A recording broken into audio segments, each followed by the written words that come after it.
High বন্ধুরা, আমি সঞ্চালি। আজকে রান্না করব লাউ দিয়ে ডিমের তরকারি। তো প্রথম থেকে শেষ অবধি ভিডিওটা দেখতে থাকো, আর ভালো লাগলে অতি অবশ্যই লাইক করে যেও। আর হ্যাঁ, চ্যানেলটিকে সাবস্ক্রাইব করে চ্যানেলটির পাশে থেকো। ডিমটা প্রথমে ভুজিয়া করে নিয়েছি, আর এখানে লাউ, আলু, পেঁয়াজ, টমেটো সব কেটে রেখে দিয়েছি। একটু তেল দিয়ে দিয়েছি। এই রান্নাটা করছি আমি সাদা তেল দিয়ে দিয়েছি। দিয়ে এখন এই যে লাউ, আলু, পেঁয়াজ সব একসাথে এখন ভাজা ভাজা করব। হালকা হালকা একটু ভেজে নেব, আর তারপর মশলা কষে সিদ্ধ করতে দেবো। বেশিক্ষণ সময় লাগে না। লাউ দিয়ে ডিমের তরকারি করতে দারুণ লাগে। আমি তো গোটা গোটা ডিমেরই করি, কিন্তু আজকের করেছিলাম যেহেতু মাছ করব, তাই ইচ্ছা হলো যে ডিমটা ভুজিয়া করেই করি। এইভাবেও হয় লাউ দিয়ে ডিমের তরকারি, খেতে কিন্তু দারুণ লাগে।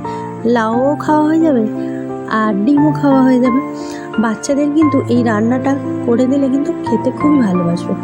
আচ্ছা, এই যেখানে ডিমটা ভুজিয়া করে রেখে দিয়েছি, আর এখানে সব মশলাগুলো এবার দিয়ে দেবো। ওই যে বললাম বেশি ভাজবো না, হালকা হালকা ভেজে নিয়েছি। একটু দিয়ে দিচ্ছি নুন, হলুদ গুঁড়ো, লঙ্কা গুঁড়ো, সব মশলাগুলো দিয়ে এই যে এখন কষিয়ে নিচ্ছি।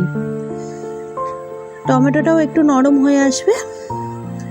আর এতে আমি আদা রসুন কিছু দিচ্ছি না, খালি পেঁয়াজ টমেটো দিয়ে ভাজবো, আর যা যা গুঁড়ো মশলাগুলো লাগে সেটা দিয়েই করব। দুটো চেরা কাঁচা লঙ্কা দিলাম, দিয়ে এবার সামান্য অল্প জল দেবো সিদ্ধ হওয়ার মতন। ভালো করে মশলার সাথে কষিয়ে নিচ্ছি। লাউটা এত ছোট ছোট করে কেটেছি, বেশিক্ষণ সময় লাগবে না সিদ্ধ হতে। আর লঙ্কাগুলো একটু দু টুকরো করে নিচ্ছি।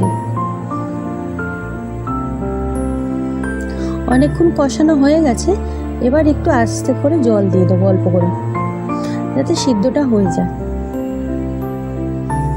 এটা ভাত, রুটির সাথে সব কিছুর সাথেই খেতে ভালো লাগবে। ভাত দিয়েও খেতে ভালো লাগবে, রুটি দিয়েও টিফিনে খেতে ভালো লাগবে, বা রাতে রান্না করলে এটাও ভালো লাগবে। আরেকদিন আপনাদের সাথে শেয়ার করব লাউয়ের কোপ্তা কারি, ওটাও খুব ভালো হয়। লাউয়ের কোপ্তা কারি খেতে ওটাও খুব সুন্দর লাগে, একদিন ওটাও ভিডিও করব। আচ্ছা, সামান্য অল্প একটু জল দিলাম, ওই যতটা একটু লাউটা সিদ্ধ হতে লাগে। এবার ওই যে ডিম ভুজিয়াটা দিয়ে দিলাম। ডিমের অমলেট করেও করা যায়, কিন্তু সেটা আর করছি না। আজকে আবার কাতলা মাছের তরকারি করব, তো ওটা আমি পরের নেক্সট ভিডিওতে, আমি নেক্সট ব্লগে আমি শেয়ার করে দেবো। এই যে একটু জল দিয়ে একটু সিদ্ধ করতে দিয়েছিলাম, ওই 10 মিনিট মতন ঢাকনা চাপা দিয়ে রেখেছিলাম। এই দেখুন বন্ধুরা, হয়েই এসছে। ঢাকনাটা খুলে দেখছি যে ভালো মতন লাউটাও সিদ্ধ হয়ে গেছে। আর এটা বেশি ঝোল ঝোল হবে না, এটা হচ্ছে মাখা মাখা। যেহেতু একটা তরকারি লাউ আলু ডিম দিয়ে, তো এটা হবে মাখা মাখা।